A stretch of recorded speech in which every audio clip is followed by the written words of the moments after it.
នេះគឺជា keyboard Atom 96 ប្រើខ្សែដោយ USB ខ្ញុំមាន2 line ដូចក្នុងវីដេអូហ្នឹងអញ្ចឹងឥឡូវខ្ញុំបើកប្រអប់ឲ្យអ្នកទាំងអស់គ្នាមើលណាអញ្ចឹងបញ្ជាក់ម្ដងទៀត keyboard នេះជាប្រភេទ mechanic blue switch ប្រើខ្សែដោយ USB ຂະຫນាតរបស់វាគឺ96 key ដោយសារវាជា blue switch អញ្ចឹងនៅពេល typing គឺវា click key ឬសលេងបែបហ្នឹងណា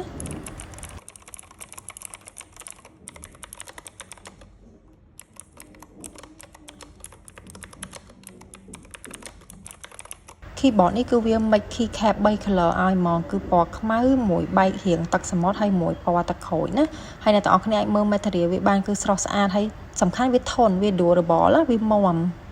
ចឹងបើអ្នកទាំងអស់គ្នាចាប់អារម្មណ៍ឆាតមកតាម Facebook page ហាង One Gear ក៏បន្តឬលេខ Telegram លេខ 07399678 អីវ៉ាន់មានក្នុង stock ស្រាប់ណាមាន2 line ចឹងបើអ្នកទាំងអស់គ្នាចង់មកតេស្តផ្ទាល់ក៏បានដែរហាងរបស់ខ្ញុំនៅម្ដុំកម្មកោ City ឬក៏ចង់ឲ្យដាក់សេវាដឹងជូនក៏បានដែរអរគុណ